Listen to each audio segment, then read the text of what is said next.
যুবসাথী প্রকল্পের যারা টাকা এখনও এই মাসে পাননি, অর্থাৎ প্রথম কিস্তির টাকা আগে মার্চ মাসে পেয়েছেন, বাট এই এপ্রিল মাসের টাকা এখনও আপনার ব্যাংক অ্যাকাউন্টে ক্রেডিট হয়নি, বা কোনো কোনো ব্যক্তি আছেন এখনও কোনো কিস্তির টাকাই পাননি, মানে একবারও আপনি টাকা পাননি। তো সেই ক্ষেত্রে আপনার করণীয় কি, আপনাকে কি কি কাজ করতে হবে, কিভাবে টাকাটা এ মাসে পাঠানো হচ্ছে, এই বিষয়গুলো বিস্তারিত আলোচনা করব। যারা টাকা পাননি তারা এই ভিডিওটা দেখতে থাকুন এবং আপনার বন্ধুবান্ধবের সাথেও ভিডিওটা শেয়ার করে তাদেরকেও ইনফরমেশন দেবেন। আর চ্যানেলে নতুন হলে অবশ্যই চ্যানেলটি সাবস্ক্রাইব করে পাশে বেল আইকনে ক্লিক করবেন। তো বন্ধুরা, যুবসাথী প্রকল্পের টাকা এই মাসে আপনাদের ব্যাংক অ্যাকাউন্টে যেটা পাঠানো হচ্ছে সেটা ডিবিটির মাধ্যমে পাঠানো হচ্ছে, অর্থাৎ ডাইরেক্ট বেনিফিশিয়ারির অ্যাকাউন্টে টাকাটা ট্রান্সফার করা হচ্ছে। আগে যেহেতু ট্রেজারির মাধ্যমে অ্যাকাউন্ট থ্রু পাঠানো হতো, সেই হিসাবে আপনি যে বইটা দিয়েছিলেন অ্যাকাউন্ট বইয়ের জেরক্স, সেই অ্যাকাউন্টই আপনার টাকা এসেছে। কিন্তু এ মাস থেকে ডিবিটি লিঙ্কের মাধ্যমে যেহেতু টাকা পাঠানো হচ্ছে, আপনার আধারের যে ডিবিটি লিঙ্ক বা এনপিসিআই ম্যাপিং যদি না থাকে আপনার ব্যাংক অ্যাকাউন্টের সাথে, তাহলে আপনার অ্যাকাউন্টে টাকাটা আসবে না। বা নতুনদের ক্ষেত্রেও যারা এখনও টাকা পাননি একবারও, আপনার ফর্ম এন্ট্রি হয়ে গেলেও আপনার টাকাটা আপনার ব্যাংক অ্যাকাউন্টে যদি ডিবিটি লিঙ্ক না থাকে তাহলেও আপনি পাবেন না। এবার প্রথম কথা হচ্ছে আপনার অ্যাকাউন্টে ডিবিটি লিঙ্ক রয়েছে কিনা কিভাবে আপনি চেক করবেন, আর যদি না থাকে তাহলে কিভাবে আপনি অনলাইনে লিঙ্ক করবেন। তার জন্য আপনি এনপিসিআইয়ের যে ওয়েবসাইট রয়েছে, অর্থাৎ গুগলে টাইপ করবেন এনপিসিআই লিখে সার্চ করবেন, তাহলে দেখবেন এনপিসিআইয়ের যে ওয়েবসাইট সেটা আপনার সামনে ওপেন হবে। এখানে ক্লিক করলে আপনি এনপিসিআইয়ের ওয়েবসাইট ওপেন করতে পারবেন। এনপিসিআইয়ের ওয়েবসাইট ওপেন করার পর এখানে উপরে দেখুন কাস্টমারের যে অপশানটা রয়েছে, এখানে ক্লিক করবেন। এখানে ক্লিক করলে নিচেই দেখুন এখানে একটা অপশান রয়েছে ভারত আধার সিডিং এনাবেল বিএএসি, যে অপশানটা রয়েছে এখানে ক্লিক করবেন। এখানে ক্লিক করলে পরবর্তী পেজ আপনার সামনে ওপেন হবে। পরবর্তী পেজে আপনাকে যেটা দেখতে হবে প্রথমে, যে আপনার আধারের সাথে কোনো ব্যাংক অ্যাকাউন্টের ডিবিটি লিঙ্ক রয়েছে কি না সেটা চেক করার জন্য আপনি কি করবেন, এখানে দেখুন আধার ম্যাপের স্ট্যাটাস যে অপশানটা রয়েছে এখানে ক্লিক করবেন।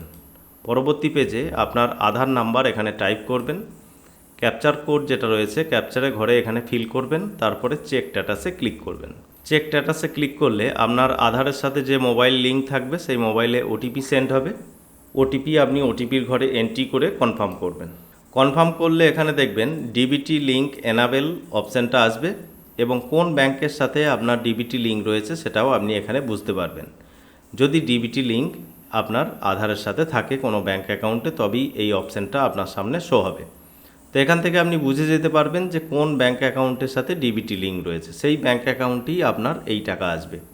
শুধু যুবসাথীর টাকা নয়, সরকারি প্রকল্পের বিভিন্ন টাকা এখন বর্তমানে এই ডিবিটির মাধ্যমেই পাঠানো হচ্ছে। সেটা স্কলারশিপ হোক বা অন্যান্য 100 দিনের কাজের হোক বা অন্যান্য যে সমস্ত সরকারি বেনিফিট পাবেন আপনি পিএম কিষাণ থেকে শুরু করে, সেগুলো আপনি এই ডিবিটি লিঙ্কের মাধ্যমেই পাবেন। যে অ্যাকাউন্টের সাথে আপনার ডিবিটি লিঙ্ক থাকবে সেই অ্যাকাউন্টে আপনার টাকাটা আসবে। এবার যদি কোনো ব্যক্তি দেখেন যে আপনার এখানে ডিবিটি লিঙ্ক নেই কোনো অ্যাকাউন্টেই, তাহলে আপনি আপনার ব্যাংকের শাখায় গিয়ে ডিবিটি লিঙ্ক করিয়ে নিতে পারেন, অথবা অনলাইনে যদি ডিবিটি লিঙ্ক করতে চান তাহলে এই পেজেই আপনি উপরে অপশান পাবেন আধার সিডিং ডিসিডিং, যে অপশানটা রয়েছে এখানে আপনি ক্লিক করবেন। এখানে ক্লিক করলে এখানে প্রথমত আপনার আধার নাম্বার এন্ট্রি করবেন, তারপরে দুটো অপশান রয়েছে, একটা হচ্ছে সিডিং এবং ডিসিডিং। অর্থাৎ সিডিংয়ের ক্ষেত্রে আপনি আধারের ডিবিটি লিঙ্ক করতে চাইছেন, তার জন্য এখানে সিডিংয়ে ক্লিক করবেন। এবার সিডিংয়ে ক্লিক করলে তিনটে অপশান এখানে ওপেন হয়ে যাবে। তো আপনার যদি কোনো ব্যাংকেই আপনার আধার সিডিং না থাকে, অর্থাৎ ডিবিটি লিঙ্ক না থাকে, তাহলে আপনি ফ্রেশ সিডিং এই অপশানে ক্লিক করবেন। আর যদি দেখেন যে আপনার কোনো ব্যাংক অ্যাকাউন্টে আধার লিঙ্ক রয়েছে, ধরুন আপনার স্টেট ব্যাংকে অ্যাকাউন্ট রয়েছে দুটো, একটা ব্যাংক অ্যাকাউন্টে আপনার আধার লিঙ্ক রয়েছে বা ডিবিটি লিঙ্ক রয়েছে, আপনি চাইছেন সেই ব্যাংক অ্যাকাউন্ট থেকে আপনি অন্য অ্যাকাউন্টে ডিবিটি লিঙ্ক করবেন, অর্থাৎ অর্থাৎ সেম ব্যাংকই আপনার দুটো অ্যাকাউন্ট রয়েছে, আপনি একটা অ্যাকাউন্ট থেকে আরেকটা অ্যাকাউন্টে ট্রান্সফার করতে চাইছেন ডিবিটি লিঙ্কটাকে, সেই ক্ষেত্রে আপনি দ্বিতীয় অপশান সিলেক্ট করবেন। আর যদি দেখেন আপনার অন্য কোনো ব্যাংকে আধারের ডিবিটি লিঙ্ক রয়েছে, অর্থাৎ ধরুন স্টেট ব্যাংকে আপনার ডিবিটি লিঙ্ক রয়েছে, সেই অ্যাকাউন্টটা বর্তমানে আপনার চালু নেই বা আপনি সেই অ্যাকাউন্ট থেকে অন্য কোনো ব্যাংকে আপনি ডিবিটি লিঙ্কটা ট্রান্সফার করতে চাইছেন, অর্থাৎ এইচডিএফসি হোক বা ব্যাংক অফ বরোদায় হোক বা অন্য কোনো ব্যাংকে, সেই ক্ষেত্রে থার্ড অপশান সিলেক্ট করবেন। আর যাদের ক্ষেত্রে কোনো ব্যাংকেই আপনার ডিবিটি লিঙ্ক নেই, আপনি যখন চেক করে দেখলেন কোনো ডিবিটি লিঙ্ক নেই, তখন আপনি ফ্রেশ সিডিং এই অপশানে ক্লিক করবেন। আশা করি এই ব্যাপারটা আপনার কাছে ক্লিয়ার হয়েছে। তো এখানে আধার নাম্বার এন্ট্রি করার পর সিডিং করবেন, তারপরে ফ্রেশ সিডিং এই অপশানে ক্লিক করবেন যদি কোনো ব্যাংকেই আপনার ডিবিটি লিঙ্ক না থাকে। তারপরে কোন ব্যাংকে আপনি ডিবিটি লিঙ্ক করতে চাইছেন এটা সিলেক্ট করবেন, আপনার ব্যাংকের নামটা এখানে সিলেক্ট করবেন। তারপরে এখানে অ্যাকাউন্ট নাম্বার টাইপ করবেন, সেই অ্যাকাউন্ট নাম্বার আরেকবার টাইপ করে এখানে কনফার্ম করবেন এবং এখানে টার্মস অ্যান্ড কন্ডিশনের বক্সে ক্লিক করবেন। তারপরে দেখুন নিচের দিকে এখানে ক্যাপচার কোড থাকবে, ক্যাপচার কোড এখানে ফিল করবেন এবং সাবমিটে ক্লিক করবেন। তো সাবমিট করার পর এখানে দেখবেন কিছু ডিক্লারেশন আপনার সামনে শো হবে, এটা এগ্রিতে ক্লিক করে কন্টিনিউয়ে ক্লিক করবেন। এখানে এগ্রি অ্যান্ড কন্টিনিউয়ে যখনই ক্লিক করবেন আপনার আধারের সাথে যে মোবাইল নাম্বার লিঙ্ক থাকবে সেই মোবাইলে ওটিপি সেন্ড হবে, ওটিপি আপনি ওটিপির ঘরে এন্ট্রি করবেন, তারপরে কনফার্মে ক্লিক করবেন। ওটিপি এন্ট্রি করার পর কনফার্মে ক্লিক করলে আপনার আধার সিডিংয়ের কাজ এখানে কমপ্লিট হয়ে যাবে। তো এখানে সাকসেসফুলভাবে সাবমিট হয়ে যাবে।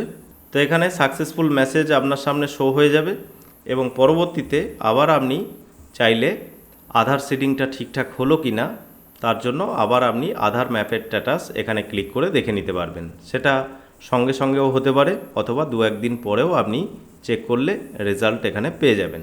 তো বন্ধুরা, আশা করি বুঝতে পেরেছেন যুবসাথী প্রকল্পের প্রথম কিস্তির টাকা যারা পেয়েছেন, দ্বিতীয় কিস্তির টাকা পাননি, আপনি কিভাবে অনলাইনে এনপিসিআই এর ওয়েবসাইটে চেক করবেন যে আপনার ডিবিটি লিঙ্ক রয়েছে কিনা আপনার অ্যাকাউন্টের সাথে। এবং যদি এনপিসিআই লিঙ্ক না থাকে বা ডিবিটি লিঙ্ক না থাকে তাহলে আপনি কিভাবে এখানে আপনার অ্যাকাউন্টের সাথে এনপিসিআই বা ডিবিটি লিঙ্ক করবেন। এবং পরবর্তীতে যুবসাথী প্রকল্পের অ্যাপ্লিকেশন স্ট্যাটাস এখানে চেক করা গেলে তখন সঠিক বোঝা যাবে যে যারা আবেদন করেও এখনও পর্যন্ত টাকা পাননি, কী কারণে টাকা পাচ্ছেন না, বা এই সম্বন্ধে বিস্তারিত জানতে চাইলে আপনি এখানে যে হেল্পলাইন নাম্বার রয়েছে এই হেল্পলাইন নাম্বারেও সাহায্য নিতে পারেন, বা এই যে ইমেল আইডি রয়েছে এই ইমেল আইডিতেও আপনারা সাহায্য নিতে পারেন।